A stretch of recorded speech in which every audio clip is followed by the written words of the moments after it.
For decades, an obscure speck of an island, measuring less than 1/3 of 1 square mile, was the site of the brutalization of thousands of convicts and political prisoners amidst a luxurious British colonial settlement. Today, the jungle has reclaimed the land of Ross Island, shrouding in foliage its gruesome past. Giant knots of ficus tree roots ensconce the dilapidated remains of opulent bungalows, and have taken over a ballroom where couples once waltzed. Some 800 miles away from the coast of mainland India, the island in the Indian Ocean is now swaddled in eerie desolation and overgrown vegetation, after the Indian Mutiny, also known as the Sepoy Mutiny or Indian Rebellion, of 1857, considered to be the first war of eventual Indian independence. British colonists who were caught unawares by the rebellion immediately sought to establish a faraway penal settlement to subdue the rebels. As the British contained the revolt,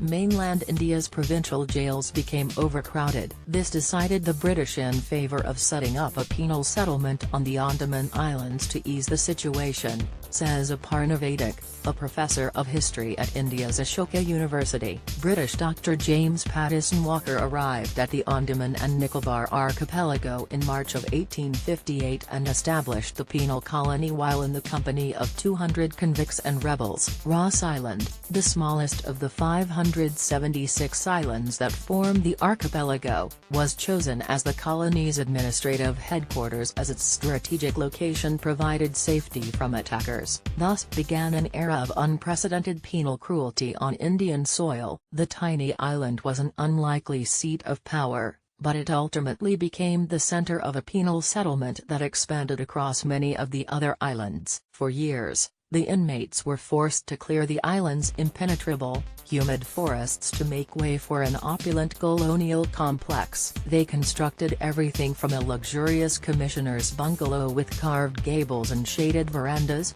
to a Presbyterian church fitted with stained glass window panels from Italy. Ross Island's colonial masters could entertain themselves in manicured gardens, tennis courts and swimming pools, and in fact, no expense was spared in making Ross a comfortable haven. Life on Ross wasn't all hunky-dory, though, notes Vaidik. Residents felt isolated and bored, and the posting was seen as a punishment by most officials. But Ross Island's colonial overlords lived in stark contrast to the inmates they oversaw. Malaria, cholera, dysentery and other diseases were a never-present threat in these tropical islands.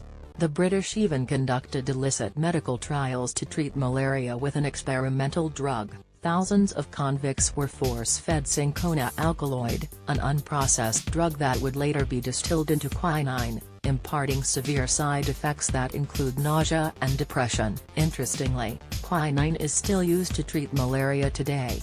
Over the years, convicts were sent to the island in hordes, packed close in makeshift barracks with leaking roofs. Inmates were overworked, disease-ridden and emaciated. As the Indian struggle for independence intensified in the early 20th century, the need for a proper prison led to the construction of the notorious cellular jail at nearby Port Blair, a tentative UNESCO World Heritage Site today due to its disreputable role in the brutal suppression of Indian prisoners. For several decades, this prison oversaw unspeakable atrocities perpetrated against Indian freedom fighters and political prisoners until its eventual closure in 1937. The tragic past of the Andamans, says Vaidik, can be said to be a dark chapter in the history of British Empire.